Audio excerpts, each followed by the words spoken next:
दोस्तों, एक युवक रहता है, वह महिलाओं को अपने प्रेम जाल में फंसाता है, उनके साथ मीठी मीठी बातें करता है और अपने प्रेम जाल में उन्हें पूरी तरह से फंसा लेता है और उसके बाद में उसे जंगल में ले जा करके उनके साथ संबंध बनाता है और संबंध बना के उसके बाद उनकी हत्या कर देता है। यानी कि एक लेडी किलर।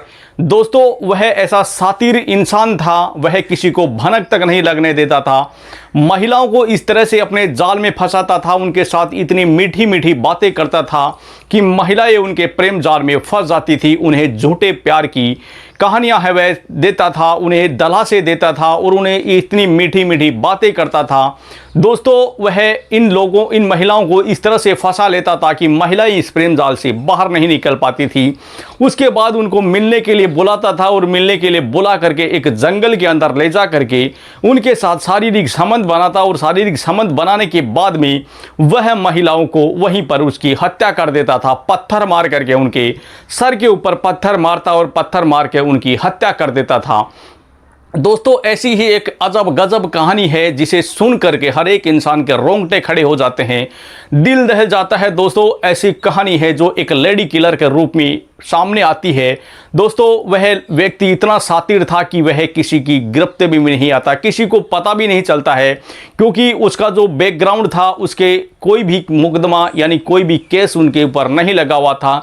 वह इतना शातिर दिमागी इंसान था कि वह किस तरह से महिलाओं को जाल में फंसाता और उसके बाद शारीरिक संबंध बना करके उनको मार देता था। दोस्तों, उसके बाद में पता चलता है क्योंकि वह एक महिला के साथ ऐसा करता है और उसके बाद में वह महिला चीखती चिल्लाती है, शोर करती है, तो आसपास के ग्रामीण वहां आ जाते हैं और आने के बाद पता चलता है कि यह इंसान ऐसा भी करता है।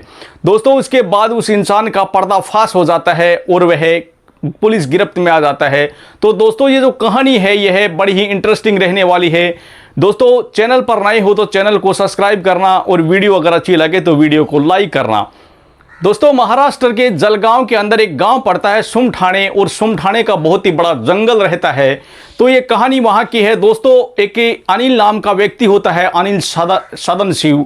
वह महिलाओं को अपने प्रेम जाल में फंसाता है और प्रेम जाल में फंसा करके उनके साथ में कहते हैं कि दोस्तों उन्हें जंगल में ले जाता है और जंगल में ले जा करके उनके साथ शारीरिक संबंध बनाता है और शारीरिक संबंध बनाने के बाद में वह महिलाओं को रास्ते से हटा देता है। दोस्तों, वह उन्हें मार देता है, उनकी हत्या कर देता है और उसके बाद में उसी जंगल के अंदर उन महिलाओं के शव है वह फेंक देता है। दोस्तों, किसी को पता भी नहीं चलता है कि जो अनिल सदानशिव है वह ऐसा भी कर सकता है, क्योंकि वह लोगों के सामने इतना सीधा साधा लड़का था, इतना सीधा साधा व्यक्ति होता है कि किसी को पता भी नहीं चलता है कि यह इंसान ऐसा भी कर सकता है। लेकिन कहते हैं कि दोस्तों, उसकी मासूमियत के पीछे बहुत बड़ा राज छुपा हुआ था। वह महिलाओं को अपने प्रेम जाल में इस तरह से फंसाता था कि महिलाएं निकलना मुश्किल हो जाता है महिलाओं का। वह उनके जाल में इस तरह फंस जाती थी कि वह उसे कहते हैं कि सच्चा प्रेम है वह जगा देता था और कहते हैं कि उसे इस प्रेम से कोई मतलब नहीं था, कोई लेना देना नहीं था। दोस्तों, वह सिर्फ और सिर्फ महिलाओं को फंसाता था और उनके बाद में उनका इस्तेमाल करता था और इस्तेमाल कर करके उनको रास्ते से हटा देता था। दोस्तों, लेकिन कहते हैं कि दोस्तों वह एक महिला को जब अपने प्रेम जाल में फंसा करके उस जंगल में ले गया, तो जंगल में ले जाने के बाद में उस महिला है उसने शोर मचाया और शोर मचाया तो गांव के आसपास के जो लोग थे वो वहां मौजूद वहां आ गए और आने के बाद में देखा तो वहां पर वह अनिल सदनशिव उस महिला के ऊपर वार कर रहा था। तो ग्रामीण लोग उसे छुड़ा देते हैं, क्योंकि महिला वहां से कहते हैं कि उसकी किस्मत अच्छी थी महिला की कि वह महिला बच गई, वरना वह उसे भी मार देता। दोस्तों, उसके बाद वहां पुलिस आ जाती है और पुलिस आने के बाद में अनिल को गिरफ्तार किया जाता है और गिरफ्तार कर करके उसके ऊपर धाराओं के तहत हत्या के धाराओं के तहत मुकदमा दर्ज किया जाता है और उससे पूछताछ की जाती है। तो सामने आता है दोस्तों ऐसा घिनौना अपराध जिसे सुन करके हर एक इंसान के रोंगटे खड़े हो जाते हैं। दोस्तों, अनिल सदनशिव है वह उस महिला के अलावा भी 2 महिलाओं की हत्या कर चुका था, 2 महिलाओं को प्रेम जाल में फंसा करके उनको रास्ते से हटा चुका था।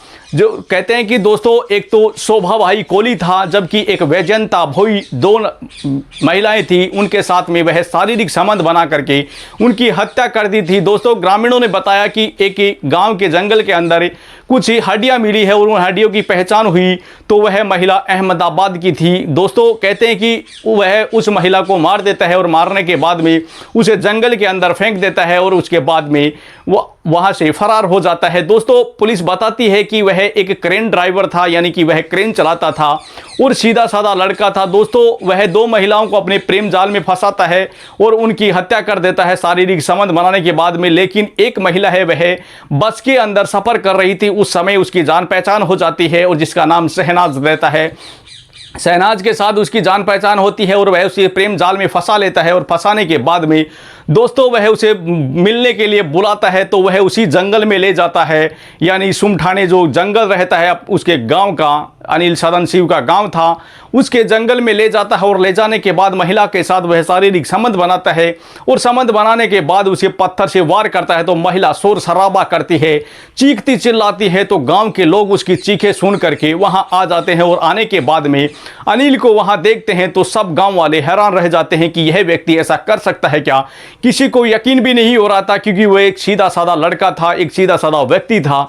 दोस्तों उसके बाद में गांव वाले हैं वो हैरान रह जाते हैं, लेकिन पुलिस है उसे गिरफ्तार कर लेती है और पुलिस पूछताछ करती है तो पता चलता है कि वह शहनाज के साथ में ही नहीं, जबकि वह 2 महिलाओं के साथ और भी कर चुका था। उसे पता भी नहीं था लोगों को कि यह व्यक्ति ऐसा भी कर सकता है। वह 2 महिलाओं को पहले भी शिकार बना चुका था, जिनमें से शोभाबाई कोली और वैजयंता भोई थी, जो दोनों महिलाओं को उसने शारीरिक संबंध बनाया, दोनों को प्रेम जाल में फंसाया, उसके बाद शारीरिक संबंध बनाया और शारीरिक संबंध बनाने के बाद में उन दोनों की हत्या कर दी गई दोस्तों, और उसके बाद में उस जंगल में फेंक दिया गया। दोस्तों वहाँ का एसपी रेड्डी रहता है और एसपी रेड्डी यही बताता है कि अनिल है वह एक क्रेन ड्राइवर था और उसके ऊपर कोई शक भी नहीं कर सकता था। वह महिलाओं को इस तरह से प्रेम जाल में फंसाता था और उसके बाद में जंगल में ले जा करके उन महिलाओं के साथ में शारीरिक संबंध बना करके बेरहमी से उनकी हत्या कर देता था। लेकिन दोस्तों वह पहचान छुपा देता था, उसे किसी को पता पर भनक भी नहीं लगती थी क्योंकि जंगल था, जंगल के अंदर किसी को पता नहीं चलता है कि ऐसा काम भी हुआ है, लोग वहां शक नहीं करते हैं, किसी को पता भी नहीं था क्योंकि वह एक सीधा साधा व्यक्ति बन करके रहता है। लेकिन दोस्तों जब उसकी हकीकत जो उसकी सामने आती है तो लोगों के रोंगटे खड़े हो जाते हैं, दिल दहल जाता है कि ऐसा व्यक्ति भी ऐसा कर सकता है क्या। दोस्तों उसके बाद पुलिस है उनके हत्याओं के तहत उन्हें मामला दर्ज कर लेती है और दर्ज कर करके उसे पुलिस गिरफ्त में ले लेती है और कहते हैं कि दोस्तों फिलहाल इन मामले की जांच चल रही है और जैसे ही इस मामले की जांच आती है तो और भी कई मामले हैं वो सामने आएंगे, उजागर होंगे, तो उसके खिलाफ अन्य धाराओं के तहत और मुकदमा दर्ज करके उनको जेल की सलाखों के तहत डाल दिया जाएगा। दरअसल दोस्तों ये कहानी आपको कैसी लगी कमेंट बॉक्स में जरूर बताना। चैनल पर नए हो तो चैनल को सब्सक्राइब करना। दोस्तों वीडियो अगर अच्छी लगे तो वीडियो को लाइक करना। दोस्तों ये जो कहानी सुनाने का मकसद है किसी के दिल को ठेस पहुंचाना या किसी को परेशान करना नहीं है, जबकि समाज में जागरूकता लाना है ताकि हमारा समाज जागरूक हो और हमारे सामने जो ये नई नई घटनाएं हमारे सामने आ रही है इनसे कई हद तक हम बच सकते हैं, इनसे कई हद तक हमें छुटकारा मिल सकता है। दोस्तों आए दिन एक अजीबो गरीब कहानियां हैं हमारे सामने आ रही हैं, अजीबो गरीब घटनाएं हमारे समाज में हो रही है, हमारे आसपास में हो रही है। दोस्तों ऐसे अजीबो गरीब कहानियां हैं, ऐसी अजीबो गरीब घटनाएं हैं, वह हमारे दिल को झकझोर देती है। हमें कहते हैं कि दोस्तों रोंगटे खड़े हो जाते हैं ऐसी घटनाएं जब सुनते हैं, क्योंकि ऐसी अजीबो गरीब कहानियां कि एक सीधा साधा व्यक्ति और ऐसी किल्लर वाली कहानी है, कहते हैं कि दोस्तों रोंगटे खड़े कर देती है और ऐसी कहानियां आए दिन हमारे सामने आ रही हैं, कभी कहां से तो कभी कहां से। दोस्तों अजीबो गरीब कहानियां हैं, अजीबो गरीब घटनाएं घटित हो रही हैं। तो दोस्तों इन घटनाओं से कई हद तक हमें बचना है, तो हमारे आसपास में अगर ऐसी कोई घटनाएं हो रही हैं तो इनके खिलाफ आवाज़ उठाए और मिलकर के उन लोगों के साथ में खड़े हो, तो मिलकर के इन घटनाओं से लड़ा जा सकता है। मिलकर के एक दूसरे का साथ देंगे तो कई हद तक ये घटनाएं हैं यह कम हो सकती है। लेकिन अगर हम इन घटनाओं के खिलाफ आवाज़ नहीं उठाएंगे तो दोस्तों ये घटनाएं हैं दिन प्रतिदिन बढ़ती ही जाएंगी। तो दोस्तों हमें मिलकर के एक दूसरे का साथ देना चाहिए और हमें सचेत और सजग रहना है ताकि हमारे समाज में ऐसी कोई घटनाएं हो तो उनसे हम मुकाबला कर सकें।